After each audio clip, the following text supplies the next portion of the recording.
Hare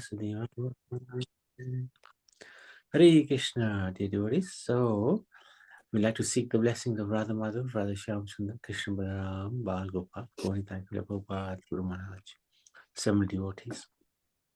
So, Hare Krishna. Hare Hare Krishna. Today we wanted to look at the seventh chapter of Bhagavad Gita, and just a very quick overview of the first 6 chapters. One basic common problem is that we all face, including Arjuna, is this identification with the body. So the soul we have basically ignored, don't know anything about it. So we think we are this body. But we are actually spiritual beings having a human experience. But currently we are behaving like human beings having a spiritual experience. Hence the reason for all our trials and tribulations. So this can be addressed only by reviving our original consciousness. So this is what Krishna immediately takes Arjuna from the bodily concept to the concept of the soul. And then ultimately we get back our original consciousness, which is Krishna consciousness, which can be re-established by finding our connection with God. Hence the reasons for various yoga systems. So chapter 6 talked about Ashtanga yoga. Yoga means to connect with God. Well, Arjuna's problem was whether to act or renounce. Action means cannot be renounced. And if renounced, then there's no material action. Right? So they're mutually exclusive. But Krishna gave him another action with renunciation. So this is where you don't become attached to the results and you offer your results to the Lord. Arjuna kept questioning chapter 30 and chapter 5 until finally the penny dropped in chapter 6. So we can skip that. So let's have a look at a quick summary of chapter 7. So up to chapter 6, the focus is on Karma Yoga. From chapter 7 to chapter 12, focus is on Bhakti Yoga. So Karma Yoga essentially is when we employ our senses to connect with God. Ashtanga Yoga, chapter 6, Dhyana Yoga, is when we connect our mind in a contemplative mood to God. Jnana Yoga is when we connect our intelligence, which is truth or illusion, to God. So these are different. We're connecting our senses, our mind, intelligence. Bhakti Yoga is when we connect everything, sensory, mental, intellectual, emotional, all of it, everything, with the intention to develop love for God. So this is very powerful indeed. Krishna begins to describe himself, where to find him in our world, how to cross beyond this world, the effects of worshipping other demigods. The themes are of this chapter: hearing the first and most important process of bhakti attentively by the Supreme Lord. This is very important. Krishna gives a sense of where he is also present in this material world. Everything rests in him, just as string that holds together the pearls in a necklace. Then Krishna describes the types of people who approach him and those who don't approach him. And then finally, Krishna talks about the worship of devatas or demigods and comparing that to the worship of the Supreme Lord. So we wanted to ask young Riyansh to read the Sanskrit, and maybe Naniben, would you like to read the English? Yes, Prabhuji, thank you. Okay, so Riyansh, are you there? Yes, Prabhuji. Okay, go for it. Shri Bhagavan Vacha Ayasaktamana aparda yogam yanjanmadashaya asamshayam samagramam yatam nyasasi tachanam. The screen has shrunk, Prabhuji. Okay. That's fine. Thank you. The Supreme Personality of Godhead said, "Now hear, O son of Prutha, how by practicing yoga in full consciousness of me, with mind attached to me, you can know me in full, free from doubt." Okay. Text 2. Jnanam te ham savijnanam idam vakshamya seshata hadnanta neha bunhanya nata vidamma viseshyata. I shall now declare unto you in full this knowledge, both phenomenal and numinous. This being known, nothing further shall remain for you to know. Text 3. Manushyanam sahasreshu kashchirya tati sate yatatamupi siddhanam kashchan mameti tattvatam. Out of many thousands among men, one may endeavor for perfection, and of those who have achieved perfection, hardly one knows me in truth. Wow. This is really powerful stuff. In the 7th chapter. So let's summarize a little bit of these 3 verses. Krishna, he wants us to know him, at least try to get an idea what he's like. Although it is so difficult that hardly anyone knows him. So the 3rd verse says, hardly out of thousands of men, one may strive for perfection. And out of thousands who achieve perfection, hardly one knows him. So even if one becomes perfect, it's not guaranteed to know we know Krishna. Because that perfection is the perfection where you renounce the material world and begin your spiritual journey through the Brahmajyoti or through the spiritual world. However, through the practice of Bhakti Yoga, the Lord says that we can indeed know him in full by hearing about him. So he says, Tatchanu, the very first words of this chapter, Tatchanu. So what's the lesson for us? To engage in the 9 poses of Bhakti Yoga. And that will take us closer to Krishna. And the very first of those 9 processes, and the most important, is hearing. There you go. Here we are. These are the 9 processes. Hearing is here. And who perfected the art of hearing was Maharaj Parikshit, when he was listening to Sukadeva Goswami, who perfected the art of chanting. So Shravanam Kirtanam, these are the 9 processes. Shravanam Kirtanam, Vishnu, Padasevan, Machanam, Vandanam, Dasyam, Sakyam, Atma Nivedanam. So first starts with hearing, then Kirtanam, chanting, then Smaranam, remembering, Padasevan, worshipping the lotus feet. So in terms of remembering, Prahlad Maharaj perfected this.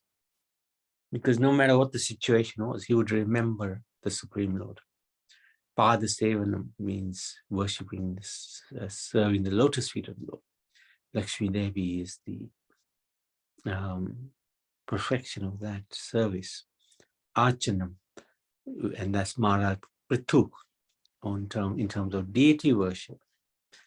Vandanam means offering prayers. Akrur, when he went especially to Vrindavan, offered amazing prayers. Dasyam, Hanuman, he perfected the art of becoming the greatest servant of the Lord. Friendship, Sakyam, is Arjun. And Atmanivan, giving up everything. Complete surrender. Mali Maharaj, he gave himself completely. So any one of these can take us back to the Godhead. Anyone. Even trying to do one of these will be enough. And there's Ambarish Maharaj, who did all 9 of them. He perfected his life by doing all 9. So we also can try to do at least one, if not more. Try hearing, chanting. So we chant, we should hear as well. This is from the Srimad Bhagavatam, 7th canto, 5th chapter, 23rd and 24th verse. This is just rearranging that slide previous slide. All right, so where do we go up to next? Let's have a look. Up to 12. So, young Rianch, why don't you carry on? Yes, Raj. Text 4. Bhumiraponalo kammano buddhirevacha ankara iti yamme bina prakritirashtada. Earth, water, fire, air, ether, mind, intelligence, and false ego. All together, these 8 constitute my separated material energies. Text 5. Apareramitaspanyam prakritim viddimepanam jiva bhutan mahabaho edam daryate jagat. Besides this, O mighty armed Arjuna, there is another superior energy of mine, which comprises the living entities who are exploiting the resources of this material inferior nature. Text 6. Ita yonini bhutani sarvani chupadaraya amkritsnasya jagata prabhava pralayastata. All created beings have their source in these 2 natures. Of all that is material and of all that is spiritual in this world, know for certain that I am both the origin and the dissolution. Text 7. Matta parata ramnanya kinchara stida nanjaya mai sarvamidam protam sutre manigana eva. O conqueror of wealth, there is no truth superior to me. Everything rests upon me as pearls are strung on a thread. Text 8. Rasohamap sukanteya prabhasme shashi choryaya pranava sarva vedeshu shabda kepa shamrashu. O son of Kunti, I am the taste of water, the light of the sun and the moon, the syllable Om in the Vedic mantras. I am the sound in ether and ability in man.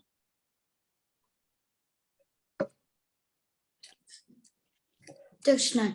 Punyoganda prithvivyam chache jasasmi vibhavasu jivanam sarva bhutechu tapasasmi tapasvishu.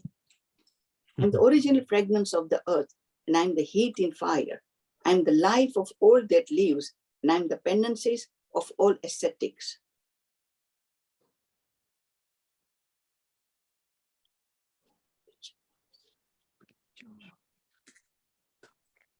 Text 10.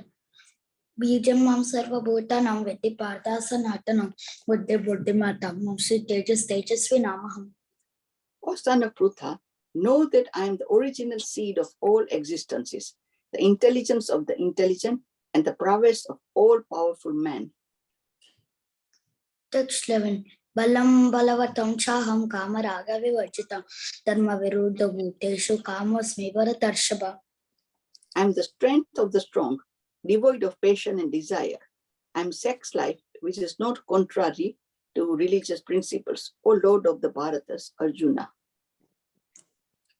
Text 12.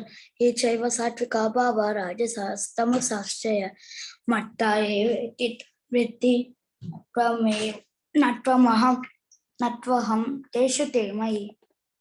Know that all states of beings, be they of goodness, passion, or ignorance, are manifested by my energy. I am, in one sense, everything, but I am independent. I am not under the modes of material nature, for they, on the contrary, are within me. Wow. Amazing, amazing verses. So let's have a look at a summary of these verses. Okay, in answer to the common challenge, can you show me God? So this is often we get asked, how do you know God exists? Can you show me? So Krishna cites the analogy of pearls strung on a thread. The pearls are perfectly strung and arranged as a necklace, while the thread remains completely invisible. So we may not have the vision to see God because he hides himself, but he's there, just like the thread is there when the necklace, when there is a necklace. You can't see the thread. So how do you know that the pearls won't fall off? Because you know there's a thread which is holding everything together. Similarly, God designs, creates, sustains the entire universe, yet because of his humility, he keeps himself invisible, remains invisible to the immature observer. So yes, if you want to question him, are you there? With arrogance and pride, he'll remain completely invisible. The extremely intricate and sophistication of the creation, however, naturally indicate the presence of a higher intelligence. Just like modern day computers or even olden time computers, they were so sophisticated, and they are so sophisticated now. They just come up by accident, or was there a maker behind it? Now, similarly, this universe is extremely sophisticated. It functions perfectly. And we are to believe that this was because of a big bang. That's quite absurd, really, very absurd.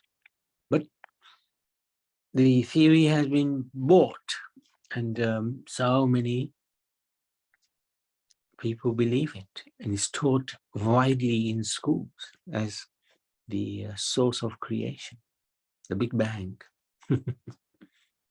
It's quite unbelievable. Even some scientists find it amusing.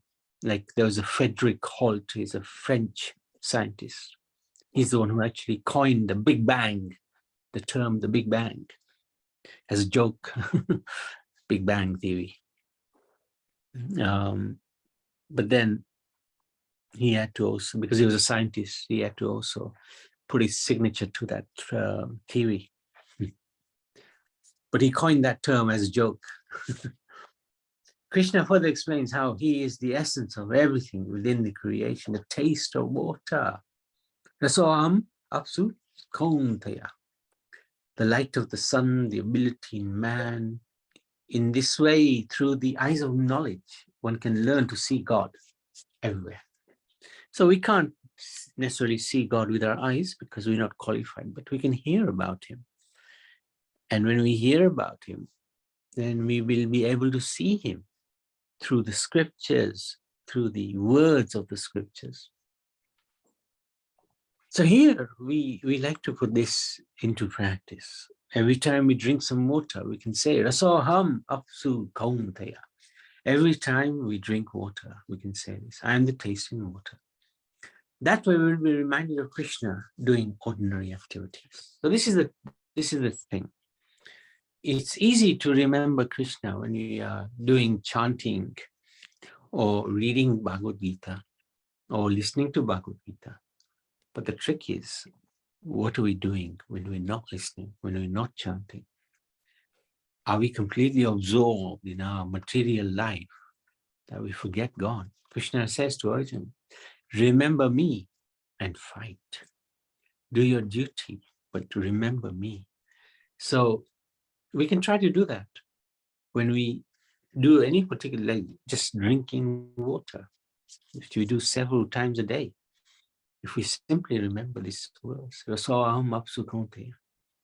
will be remembering Krishna and his quality, that he is the taste in water. So very, very nice. It's a very, very nice lesson too. It's very practical, very, very practical. It also, if we do that, it also means we're very conscious, self-aware. If we simply drink some water and carry on with our business, we may not be very self-conscious. But if we drinking some water and we stop and we say this mantra, Rasoham apsu kauntaya, it means we're self-aware. Just doing things automatically, at the spur of the thing, a moment. Anyway, any questions, Naniben or Prabhaben? Yes, probably one question.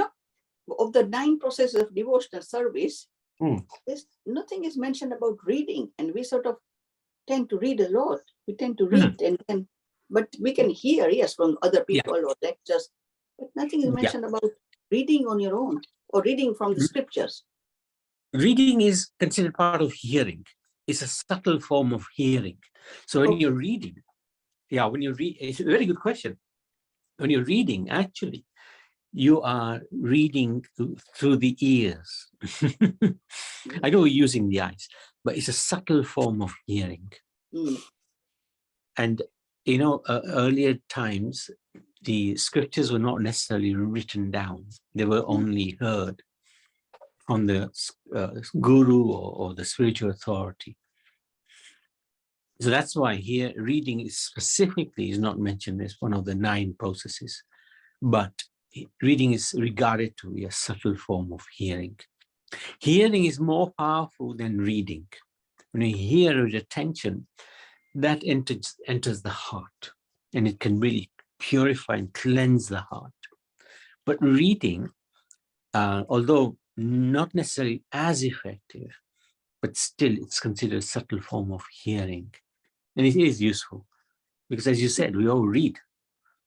If we hadn't read Prabhupada's books, we wouldn't be here in the first place. Yeah, and hearing will depend on other people, other sources. Yeah, correct. Or reading, we are on our own. We can read and then, and sort of we can as long as it's a part of this process, then that's fine, Prabhuji. That's, oh yes, it is definitely part of the process.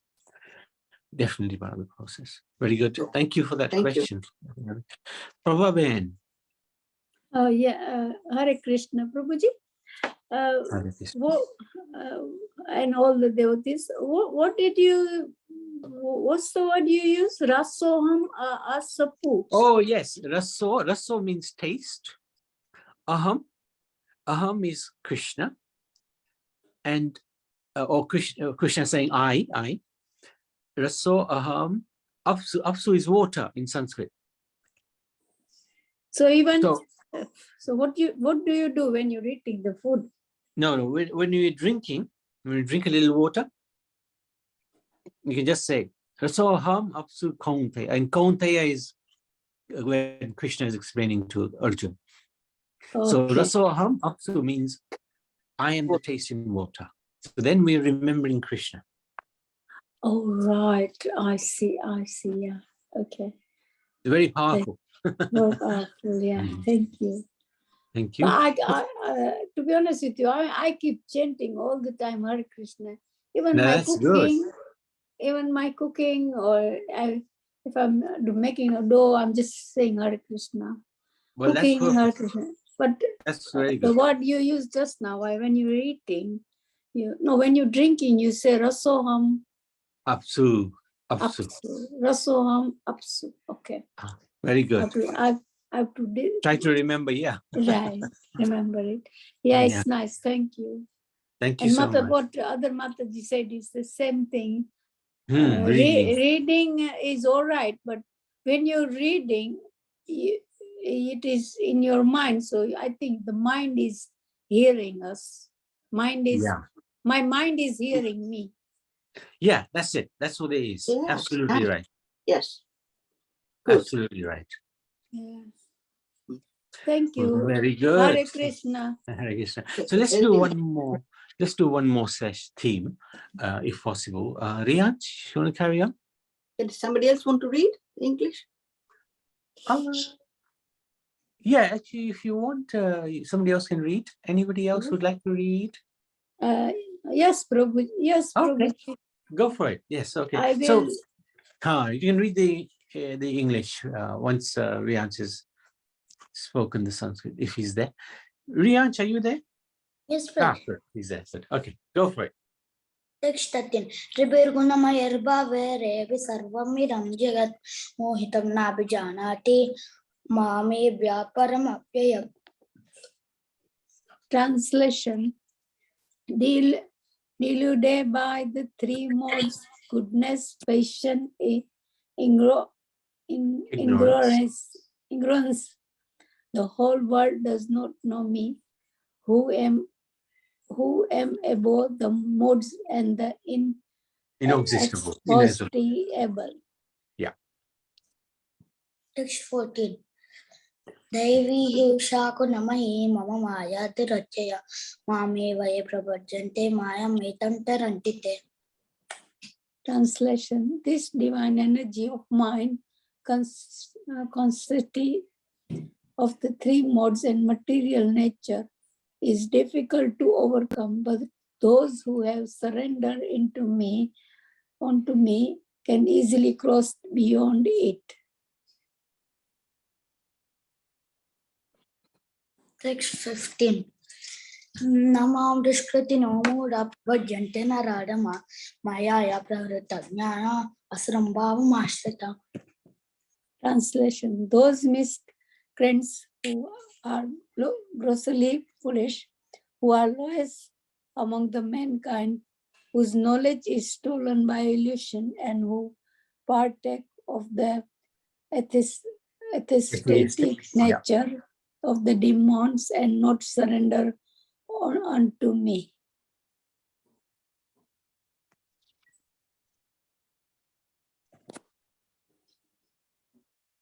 Text 16. Chaturveda Bhajante Mam Janas Kritanarjana Arito Jignasarati Jnani Chabara Darshava. Translation: O best among the Paratas, 4 kinds of poised men begin to render devotional service unto me and distress the desire of the wealth, the inquisitive, and he who is searching for the knowledge of the absolute. So these are the 4 types of men who approach God. Those who are distressed, who want money, who want to know who is God, and that person who is searching for the absolute truth.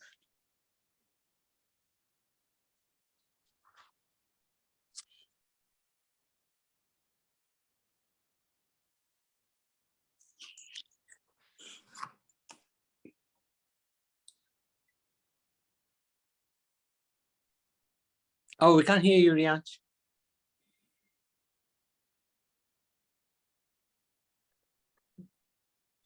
Yes, Raj, can you hear me now? Yes, yes. Text 17. Tesham Jnani Nityayukta Eka Bhakter Vishishyate Priyo Jnani Notyardam Amsa Chamam Apriya. Translation: of this, the one who is in the full knowledge and who is always engaged in the pure devotional service is the best. For I am very dear to him and he is dear to me. Text 18. Uddara Sarva Eveti Jnani Tva Atmaiva Me Matam Ashtita Sahi Uktatma Mameva Nuttamam Gatim. Translation: all these devotees are undoubtedly magnanimous souls, but he is situated in the knowledge of me and I consider to be just like my own self. Being engaged in my transcendental service, he is sure to attend me, the highest and the most perfect of God. Text 19. Vahanam Janmanamante Jnana Varnam Prapajite Masudeva Sarvamitim Samahatma Sudurlabha. Translation. After many births and deaths, he is actually in the knowledge of surrenders unto me, knowing me to be cause of all causes, all that is. Such a great soul is very rare. Very good, thank you. So let's have a quick look at these verses, summary of these 7 verses. If God can be perceived everywhere and his existence is so strikingly obvious, why is there still wholesale denial of him? Right? Why do people don't believe he exists? Why is there atheism? Well, Krishna endows every individual with the free will to fly their own plane. So Krishna has given us free will. We can use it or misuse it. So he describes the 4 types of people who reject God due to their preoccupation in worldly life. Those who are grossly foolish, lowest of mankind, they're always in illusion and have an atheistic nature. But then he describes the 4 types of people who accept God, albeit with different degrees of selfish intent. Some want money, some want this relief from distress, some just want to know about him, and the other, the best of them all, is a seeker of knowledge. It is a rare soul in this world who is able to approach God free of ulterior motives and enter into a selfless relationship of love. That level of spiritual purity, Krishna says, may take thousands of births. That's in verse number 19. Bahunam janmanam ante, after many, many births. So, lesson 30. Human life is very rare to achieve. We are very fortunate. And even rarer is one who has surrendered to God. So let's be really grateful. The Lord has allowed us to perform some type of bhakti, although what can we do? But we can make the most of our great fortune. Thus we must treasure and protect this great fortune and avoid committing offenses, especially the mad elephant offense of blaspheming devotees. And this, I always like this plant. This is the creeper of devotion, bhakti. And it starts with the planting of the seed by hearing about God, chanting God's name. And then we water that seed with faith, sadhu sangha, devotion, association with devotees, which is very, very powerful. Because that gives us a lot of strength.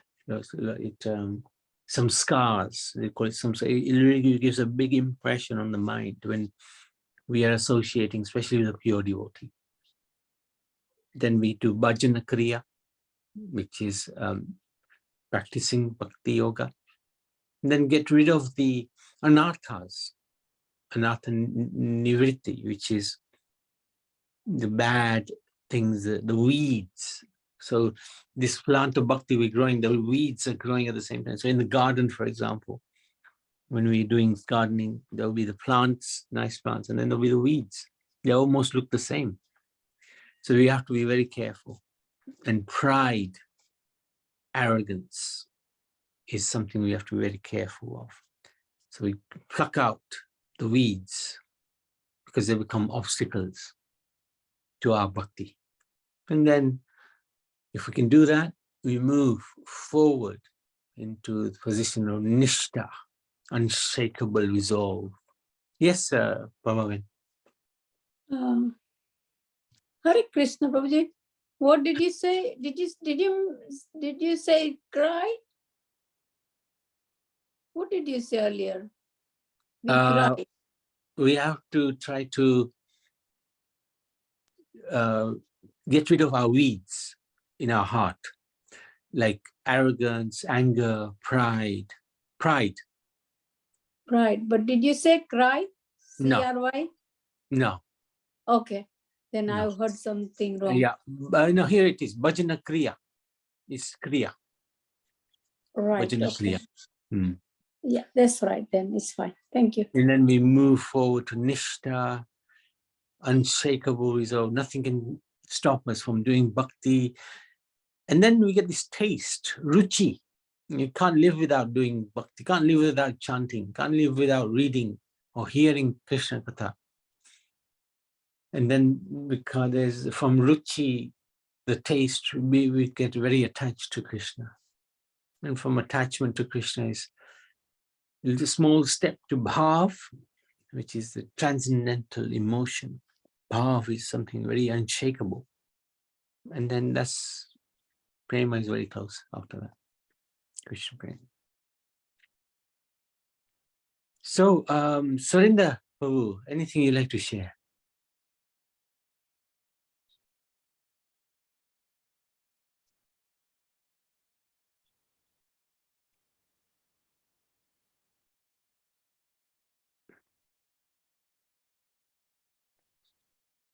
Okay, he's made over there. None even? No, the Bhakti Lata Bridge is really good. Yeah, yeah, very, very, Yeah. very powerful. And Hare Krishna. Good, good, good. Yes. Sorry, Anything you'd like to share? I forgot to unmute. Oh, okay. Yeah. So yes, very interesting, Prabhu. You explained very well about this chapter 7, and the most important thing and the basic knowledge is that we are not this body; we are spirit soul. As Gauranga Mahaprabhu has explained, Jivera Swarupa Hoi Krishna Nita Das Das Das Anudas. The spirit soul servant of Krishna, servant of the servant of the servant of the Sri Krishna. Yes, but basically what happens is that when we think we are the body, and then we get involved and intoxicate with bodily pleasures, then it creates some obstacle, anarthas. So in Prema Vivarta, there is a verse by Jagadananda Pandit. He says, those who are intoxicated by crude pleasures do not attain the essence of devotion to Krishna. And Krishna, the flute player, does not become the object of their love. Let lightning strike the heads of those who pamper their bodies. They live the life of an insect. And he continues to say, when souls leave behind crude pleasures, serve Krishna and see him playing the flute, they then attain the bodies of gopis and run to Vrindavan, leaving behind all their previous attachments. Like that, some verses mentioned in Prema Vivarta like that to encourage us practice our Krishna consciousness. And in Prapanajivanitam, there is one verse explaining as follows. One who considers his gross body to be himself, but does not identify himself with the devotee of the Lord, who considers wife, family, and associate paraphernalia to be his possessions, yet does not feel affection or attachment for a devotee of the Lord, who considers a graven image of earth or other substance to be God, yet does not conceive of the worshipable position of a devotee of the Lord, who considers some river or lake to be a holy place of pilgrimage, yet does not perceive a devotee of the Lord to be the abode of divinity incarnate. Such a person is an ass among cows, a colossal fool. This verse was spoken by the Supreme Personality of Godhead. Yes, some verses to encourage us and bring us on the right track of Shuddha Bhakti. This is important, and yes, very powerful verse, actually. Powerful, Yeah, yes. powerful. And it is emphasized about the sadhu sangha and listen from devotees to be encouraged to pass, listen to Krishna Katha, absorb in Krishna Katha and Krishna Kirtan Bhajan. And in this way, with some purity, we shall progress in our Krishna consciousness. Hare Krishna Prabhu. Hare Krishna. Thank you. Very good. Thank you so much. So, yes, Naniben, what were you saying? What was I saying? I don't think so. I think about the tree, I think the Bhakti Lata About Beach. yes, I said it's very sort of powerful and makes sense as we progress from the lowest position to the prema position. So that is a very powerful tree. It's sort of what I would say. It tells us or explains in simple terms how we can progress. It's a Definitely. Definitely. a Thank you. Yeah. Thank you so much. Okay, if there's nothing else, we can stop there. Okay, so chapter 7, Bhagavad Gita ki jai.